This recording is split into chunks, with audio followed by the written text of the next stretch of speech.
Hello बच्चों, कैसे आप सब लोग। सबसे पहले CSWT जुलाई 22 एग्जाम क्लियर करने के लिए आप सबको मेरी तरफ से और KCC की पूरी टीम की ओर से बहुत बहुत कंग्रेचुलेशन। आप लोगों ने CS कोर्स का सबसे पहला जो स्टेज है, हमारा स्टेप है, वो क्लियर कर लिया है। ठीक है, अब आप नेक्स्ट स्टेज की तैयारी करने जा रहे हैं। ठीक है, उसके लिए कमर कस दीजिए। ठीक है, जो है हमारा CS एग्जीक्यूटिव। इस वीडियो में आपको कंप्लीट डिटेल बताने वाला हूँ A to Z CS executive की बारे में, कि आप लोगों को कब कब एग्ज़ाम दे सकते हो और क्या क्या प्रोसीजर है। Complete detail A to Z, पहला ग्रुप दे मॉड्यूल देना चाहिए या दूसरा देना चाहिए, सब कुछ मैं इस वीडियो में डिस्कस करने वाला हूँ। मेरा नाम है बच्चों CS संदीप अरोड़ा, और मैं आपको बताने वाला हूँ CSWT के बाद एग्जीक्यूटिव के लिए हमें क्या क्या किस किस तरीके से प्रोसीजर से चलना है। चलिए, सबसे पहले मैं आपको बात करूँगा। CSWT क्लियर करने के बाद सबसे पहला क्वेश्चन हमारा ये होता है कि हमें रजिस्ट्रेशन कब करवाना है। देखिए बच्चों, जो आपकी CSWT की रजिस्ट्रेशन की जो लास्ट डेट है वो दिसंबर दिसंबर 22 के लिए 31 जुलाई है। ठीक है जी, 31 जुलाई तक अगर आप फॉर्म भर देते हैं, रजिस्ट्रेशन फॉर्म भर देते हैं, तो आपको दिसंबर 22 एग्जाम में एक मॉड्यूल में बैठने का मौका मिलेगा। मतलब या तो फिर आप मॉड्यूल 1 दे सकते हो या तो फिर आप मॉड्यूल 2 दे सकते हो। ठीक है जी, ध्यान से समझना, प्यार से समझना, आपके सभी क्वेरी, सभी क्वेश्चन, सभी डाउट्स का आंसर इस वीडियो में आपको मिलने वाला है। ठीक है, और एंड तक देखिएगा तभी फायदा होगा। Otherwise most of the student क्या करते हैं, अभी आधी वीडियो बीच में चल रही होती है और क्वेश्चन करना, कमेंट करना शुरू कर देते हैं कि सर ये क्या होगा। क्योंकि आप कंप्लीट वीडियो जब आप देखोगे, मैं आपको 100% कहता हूँ, आपका मैक्सिमम क्वेश्चन का सोल्यूशन मिल जाएगा, जवाब मिल जाएगा। आप मॉड्यूल 1 दे सकते हो या मॉड्यूल 2 दे सकते हो। ठीक है जी, और फिर नेक्स्ट मॉड्यूल कब दे सकते हैं, नेक्स्ट मॉड्यूल फिर आपका जून 23 में होगा, जून 2023 में होगा। ठीक है जी, अब अगला क्वेश्चन बच्चों का आता है कि सर क्या रजिस्ट्रेशन दोबारा करनी पड़ेगी। जी नहीं बच्चों, ये जो रजिस्ट्रेशन फीस होती है, रजिस्ट्रेशन होती है हमारी एग्जीक्यूटिव की, वो वन टाइम होती है। ठीक है ना, CS एग्जीक्यूटिव की जो रजिस्ट्रेशन होती है वो वन टाइम होती है, वो पूरे एग्जीक्यूटिव लेवल के लिए होती है, ना कि किसी पर्टिकुलर अटेम्प्ट के लिए होती है। ठीक है जी, उसके बाद रजिस्ट्रेशन के बाद आपको एग्ज़ाम फॉर्म भरने होते हैं। रजिस्ट्रेशन के बाद एग्ज़ाम फॉर्म भरने होते हैं, जो एक्चुअली आप कह सकते हो कि 25 अगस्त को रिजल्ट आता है। 25 से 28 अगस्त को रिजल्ट आता है। ठीक है, और रिजल्ट के बाद एक्चुअली में फिर एग्ज़ाम फॉर्म ओपन होते हैं दिसंबर 22, दिसंबर के लिए जो रिजल्ट अपना, दिसंबर में एग्ज़ाम जो होते हैं उसके लिए एग्ज़ाम फॉर्म ओपन होते हैं। ठीक है जी, तो मतलब क्या है, अभी अभी आपको पहले रजिस्ट्रेशन फॉर्म भरना है। मॉड्यूल 1 या मॉड्यूल 2 अपेयर कर सकते हो दिसंबर 22 में। ठीक है, और उसके लिए जो रजिस्ट्रेशन फीस होने वाली है वो कितनी होने वाली है, 10,100 रुपये। ठीक है जी, 10,100 रुपये रजिस्ट्रेशन फीस होने वाली है। आप मॉड्यूल 1 देना चाहते हो, मॉड्यूल 1 दे सकते हैं, मॉड्यूल 2 देना चाहते हैं, मॉड्यूल 2 दे सकते हैं। ठीक है जी, अब अगला क्वेश्चन आता है कि सर आप प्लीज़ आप अपनी भी सजेशन दीजिए, अपनी ओपिनियन दीजिए कि हमें मॉड्यूल 1 देना चाहिए या मॉड्यूल 2 देना चाहिए। बच्चों, मोस्ट ऑफ द स्टूडेंट जो CS कोर्स में है वो मॉड्यूल 1 ही ऑप्ट करते हैं, मॉड्यूल 1 में ही ऑप्ट करते हैं। रीज़न क्या है, सबसे मेन आपको पता है CS कोर्स में कंपनी लॉ होता है, CS कोर्स में कंपनी लॉ होता है, और कंपनी लॉ मॉड्यूल 1 में भरा पड़ा है। ठीक है जी, और सेकंड मॉड्यूल एक्चुअली में अगर आपका प्रैक्टिकल बहुत अच्छा है, अगर आपका प्रैक्टिकल अच्छा है और आप लोग प्रैक्टिकल में इंटरेस्ट रखते हो, तो मॉड्यूल 2 में 2 सब्जेक्ट प्रैक्टिकल के हैं। ठीक है, तो वहाँ पर आप उन बच्चों के लिए वो प्रेफरेबल ज़्यादा होगा। ठीक है, otherwise most of the student क्या करते हैं, most of the student actually में मॉड्यूल 1 ही प्रेफर करते हैं, क्योंकि उसमें कंपनी लॉ है, SBC में भी ऑलमोस्ट आप मान लो कंपनी लॉ ही है। ठीक है, मैं आपको बता भी देता हूँ कौन कौन से सब्जेक्ट हैं हमारे CS एग्जीक्यूटिव में। CS एग्जीक्यूटिव में आपको क्या क्या सिलेबस होने वाला है। ठीक है, अब देखिए सबसे पहले मॉड्यूल 1 की अगर बात करें, मॉड्यूल 1 की बात करें, मॉड्यूल 1 में पहला पेपर जो होता है वो होता है हमारा JIGL, jurisprudence interpretation and general law. ठीक है, ये 100 नंबर का है। दूसरा सब्जेक्ट आपका होता है कंपनी लॉ, जो हर CS स्टूडेंट की जान होती है। तीसरा सब्जेक्ट होता है हमारा SBEC, setting up of business entity and closures. ये भी आप समझ के चलिए मैक्सिमम पोर्शन इसमें कंपनी लॉ का ही होता है। और चौथा होता है टैक्स लॉ। ठीक है जी, चारों सब्जेक्ट 100 नंबर के हैं और इसमें से जो टेक्स्ट लॉ है ये एमसीक्यू बेस्ड है। यहाँ पर एक एक नंबर के 100 क्वेश्चन आते हैं एमसीक्यू बेस्ड, ठीक है जी। और आपको ओवरऑल 400 में से कम 200 नंबर चाहिए मॉड्यूल पास करने के लिए। और हर पेपर में वही मिनिमम क्राइटेरिया क्या है, 40% और एग्रीगेट 50%।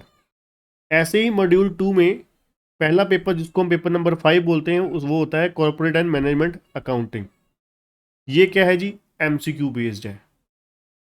6 पेपर होता है SLCM, security law and capital market. 7 number subject होता है EBCL, economic business and commercial law, ये भी रिटर्न पेपर होता है। पेपर नंबर 8 होता है हमारा FSM, financial and strategic management. ये हमारा MCQ बेस्ड होता है। यहाँ पर भी कुल मिला के एक एक नंबर के 100 क्वेश्चन आते हैं, ठीक है। और नेगेटिव मार्किंग होती है MCQ में 0.25 फॉर एवरी रॉन्ग आंसर, ठीक है जी। क्लियर है जी, आराम से समझ आ गया। चलिए, अब ये तो हो गया जी सब सिलेबस क्या है, सब्जेक्ट क्या है आपके, ठीक है, और फीस कितनी है और कब आप दे सकते हो एग्ज़ाम। उसके बाद अगर हम बात करें रजिस्ट्रेशन प्रोसीजर, रजिस्ट्रेशन मैंने आपको बताया कब तक करवा सकते हैं। रजिस्ट्रेशन प्रोसीजर बड़ा आसान है बच्चों।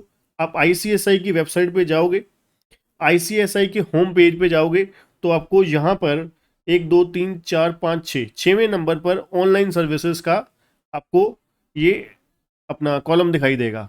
ऑनलाइन सर्विसेज पे क्लिक करोगे तो वहाँ पर आपको ये लास्ट नंबर पे 6वें नंबर पे registration for CSCT pass student executive program, यहाँ पे आप क्लिक करोगे। यहाँ पे क्लिक करने के बाद आपको इस तरीके से ऑप्शन दिखाई देगी। आपको मतलब कुल मिला के 6 स्टेप्स से होके गुजरना होगा रजिस्ट्रेशन जो आपका कंप्लीट करने के लिए, ठीक है। इसमें आपका CSCT का यूनिक ID नंबर भरोगे, CSCT का रोल नंबर भरोगे, वेरिफिकेशन कोड यहाँ पे लिखा होगा उसको भरोगे, ठीक है। फिर आप सबमिट कर दोगे। सबमिट करने के बाद वो कुछ डिटेल आपकी उठा लेगा, ठीक है। फिर आपको क्या करना है, यहाँ पे बेसिक डिटेल है जो जैसे आप CSWT में भरा था वैसे ही। प्रोग्राम क्या है जी, ठीक है, क्वालिफिकेशन क्या है, आधार कार्ड नंबर, मिस्टर मिसेज, यार ये चीज़ें बताने वाली नहीं है ना, मिस्टर मिसेज वगैरह। तो ये ऐसे ही यूनिक ID जनरेट हो जाएगी। यहाँ पे आपकी यूनिक ID जनरेट हो जाएगी। इसको आप फोटो क्लिक कर लेना। कई बार क्या होता है, फॉर्म जो है कंप्लीट नहीं होता, फॉर्म कंप्लीट नहीं होता तो इनकम्प्लीट फॉर्म को आप क्या है आगे फिर दोबारा यहीं से कंटिन्यू करके आगे स्टार्ट कर सकते हो। फिर नेक्स्ट करोगे तो आपकी पेरेंट्स की डिटेल, फैमिली डिटेल आ जाएगी, ठीक है। उसके बाद करते करते ये फीस की डिटेल आपके सामने, registration fees 2000, education fees 6500, subscription optional है, इसको अनटिक कर दीजिएगा, ठीक है। Pre examination fees 1000 rupees. Pre examination क्या है, आपके याद रखिएगा, एग्ज़ाम फॉर्म फिल करने से पहले आपको प्री एग्जामिनेशन टेस्ट होते हैं MCQ बेस्ड, वो आपको एग्ज़ाम में अपेयर करना होता है, वो आपको क्लियर करने पड़ते हैं, ठीक है। वो उसके लिए फीस होती है 1000 रुपीज़, वो ऑलरेडी इसमें इंक्लूड होती है, ठीक है। वो ऑलरेडी इसमें इंक्लूड है जो हम 10 या 100 रुपये दे रहे हैं। अब इसको करना कैसे है, मैं आपको डिस्क्रिप्शन में लिंक दे दूंगा, आप डायरेक्टली क्या है वहाँ से देख सकते हैं, ठीक है, पूरा का पूरा complete detail.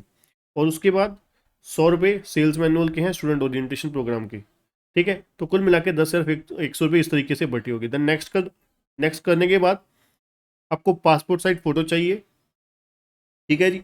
Passport size photo, अपना सिग्नेचर चाहिए स्कैन, ठीक है। और डॉक्यूमेंट आपको अपलोड करने हैं, ठीक है जी। डॉक्यूमेंट आपके 10वीं का सर्टिफिकेट है, +2 का सर्टिफिकेट है और CSWT की पास, और ठीक है, बस इतना ही, ठीक है, आधार कार्ड की कॉपी, ठीक है। फिर आप नेक्स्ट करोगे तो ये आपकी सारी समरी दिखाई दे जाएगी कि भाई आप ये सब कुछ डिटेल आपने भरी है, ठीक है। कंफर्म एप्लीकेशन कर दोगे। कंफर्म एप्लीकेशन के बाद पेमेंट की डिटेल आपको जस्ट सबमिट करनी है, ठीक है जी। अब ये हमारा रजिस्ट्रेशन हो गया जी, रजिस्ट्रेशन की फीस हो गई, डेट बता दी मैंने आपको, सब्जेक्ट कैसे कौन कौन सा मॉड्यूल आप कर सकते हो ये भी हो गया, है ना, सब कुछ हो गया। अब उसके बाद आता है कि हमें जो CSWT पास तो हो गई हमारी, है ना, most of the student CSWT में सेल्फ स्टडी से पास होते हैं बच्चे, है ना। क्या एग्जीक्यूटिव में सेल्फ स्टडी के साथ चल जाएगा? बिल्कुल चल जाएगा बच्चों।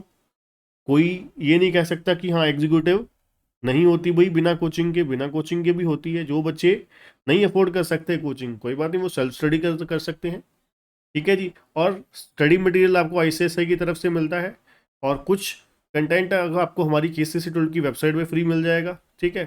जो सिर्फ और सिर्फ आपको कह सकते हो PDF कुछ मिलेंगे, ठीक है, क्योंकि CS एग्जीक्यूटिव में बहुत एफर्ट्स लगती हैं, इसलिए पूरी कंटेंट सारा देना पॉसिबल नहीं होता। और जो हमारी क्लासेस बाय करना चाहते हैं CS एग्जीक्यूटिव की, अभी जो दिसंबर 22 के लिए जो बच्चे CSEE पास हुए हैं उनके लिए स्पेशल बैच चला रहा है, CS एग्जीक्यूटिव का लाइव बैच, ठीक है जी, लाइव बैच है, ठीक है, लाइव बैच है। जो बच्चे ज्वाइन करना चाहते हैं, जो बच्चे CS एग्जीक्यूटिव का लाइव बैच ज्वाइन करना चाहते हैं, बहुत ही अफोर्डेबल फीस पे हम लोग क्लासेस जो है दिसंबर 22 के लिए लाइव बैच स्टार्ट करने जा रहे हैं, ठीक है। डिस्क्रिप्शन में एक नंबर दिया गया होगा, लिंक दिया गया होगा, उससे आप डायरेक्टली बाय कर सकते हैं या ज्वाइन कर सकते हैं। डिस्क्रिप्शन में जो नंबर दिया गया उसको व्हाट्सएप करके आप जान सकते हैं डिटेल पूरी, ठीक है, कि कब से शुरू हो रहा है, क्या फीस स्ट्रक्चर है, सब कुछ उसमें आपको बताया होगा, ठीक है। और अगर आप रिकॉर्डेड क्लासेस बाय करना चाहते हैं, रिकॉर्डेड क्लासेस के लिए भी बहुत ही अफोर्डेबल प्राइस का ऑफर चल रहा है, लिमिटेड पीरियड के लिए ऑफर है, ठीक है। ये अगले 3 दिन के लिए सिर्फ ऑफर होगा, ठीक है, अगले सिर्फ 3 दिन के लिए ऑफर होगा।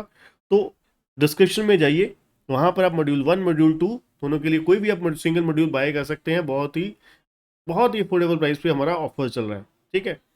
तो ये था बच्चों हमारी CS एग्जीक्यूटिव की कंप्लीट डिटेल। जो बच्चे दिसंबर 22 एग्जाम में अपेयर होने जा रहे हैं उनके लिए ये कंप्लीट डिटेल थी, ठीक है। अगर आपको कंटेंट यूजफुल लगा, ठीक है, आपको फायदा हुआ इस चीज़ के लिए, तो वीडियो को लाइक जरूर करिएगा बच्चों, और चैनल को सब्सक्राइब करना और बेल आइकन दबाना मत भूलिएगा। Thank you.